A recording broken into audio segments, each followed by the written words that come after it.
So this is the March 19th, 1965 Life magazine of the picture of Congressman Lewis marching over the Edmund Pettus Bridge and Hosea Williams standing next to him. Wow, this is crazy. And he signed this to me, to Nikema Williams. Congratulations on your wonderful election. We wish you the best, John Lewis. And that was February 3rd, 2011, when I first became vice chair of the Democratic Party of Georgia. And now it's your job to continue it. He's already paved the way and made it so much easier than I could have ever imagined. Even on my hardest days, it's not like this. So you say I can have this? This summer, the Georgia Democratic Party selected Nikema Williams as their nominee to take over Representative John Lewis's seat in Congress. In 2018, she was arrested while protesting for every vote to be counted in the gubernatorial election. What is at stake in Georgia when it comes to voting rights? Everything is on the line here.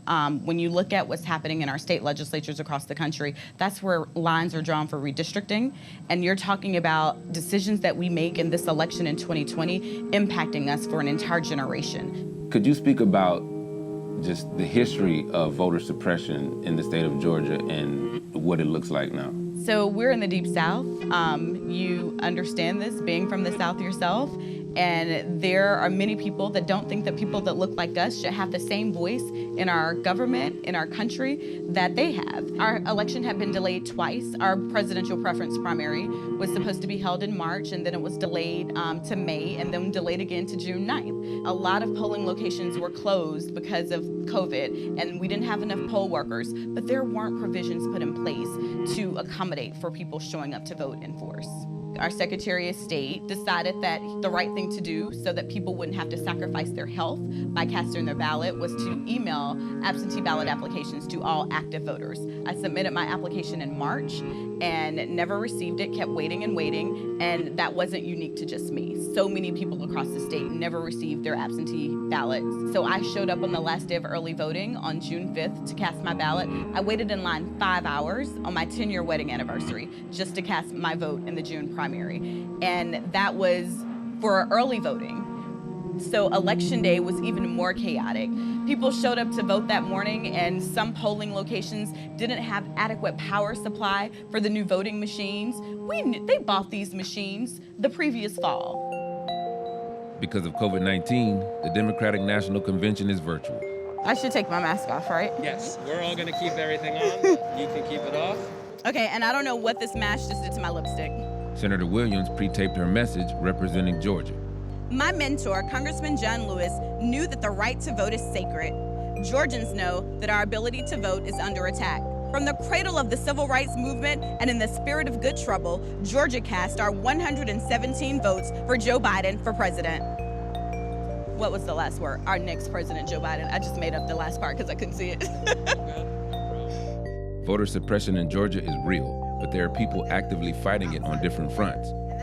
Wanda Mosley and her team are traveling across the state of Georgia, encouraging black people to vote. Hi. How you doing? Good. I'm Alzo. Alzo? Yes, ma'am. Nice to meet you. I'm Wanda. Should be exciting. Is it like a Shibuya bus ride? So what should I expect? When we get there, we got to bring the energy. We got to bring the passion. We got to help build the momentum with our folks. Tell me, where are we going and what are we gonna do when we get there? So we are traveling to Sumter County, the city of Americas, where we are meeting up with some amazing partners of ours who do great work around civic engagement. What does a successful caravan look like? You are seeing it. By us showing up, by us bringing this bus coming from Atlanta, the big city, that shows them that they're important, that they matter, that we care about them. Somebody cares about them. Honk over here. Hey, how y'all doing? Y'all doing okay? So y'all set for November 3rd? Yes. I got old school, I got paper and pen. You wanna try, you wanna fill this out? It's just your name and address. It's real quick. And then sign your name there. Fantastic. Thank you, brother. Appreciate you. All right, take care. There's this notion of voter apathy, especially considering in Georgia, there's a history of suppressing the vote. So you're going around to the neighborhoods, and people may be like, why should I even make an effort? There are some people in society elections are not their thing. Voting is not their thing. For whatever reason, they've checked out. Probably because these systems that we have in place don't work for them. You know, there's a circumstance where people go and vote religiously, consistently, but I'm still only making $8 an hour.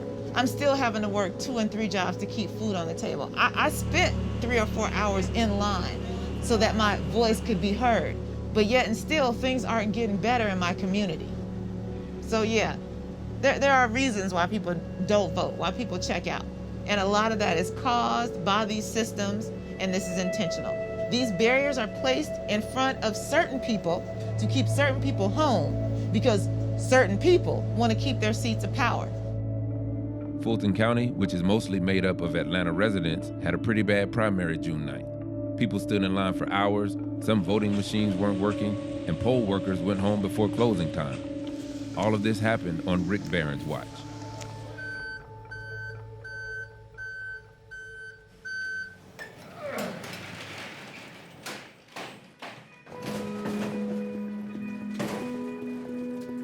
This is the Election Preparation Center. All of our equipment, we get it ready for all the elections.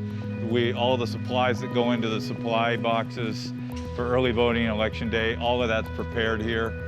Could you tell me what happened on the June 9th primary? We didn't have as many early voting sites as we normally have.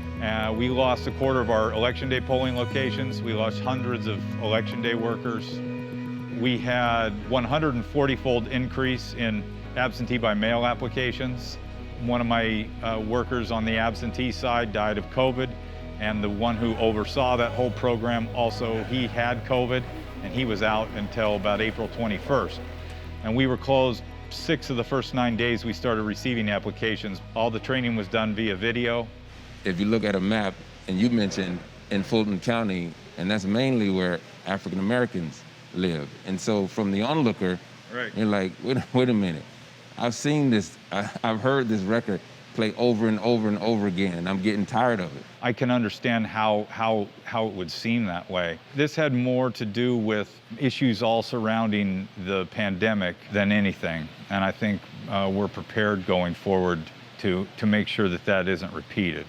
To the Fulton County voters, do you feel like you have earned or re-earned their trust after this June debacle? I think August was a good step forward. Then we're going to have September. And then once we get through November, I think we're going to see how, if November goes well, then maybe people will say that I earned the trust again. Yeah. As Georgia turns its attention to November's election, local leaders don't anticipate suppression strategies going away, which is why voter turnout will be crucial. Okay, Carter, look, watch.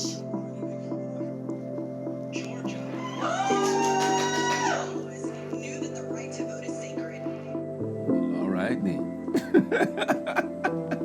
Well, I'm gonna ask you this straight. If I'm Black, Latinx, Native American in the state of Georgia, can I trust that when I go vote in November, that it's gonna count?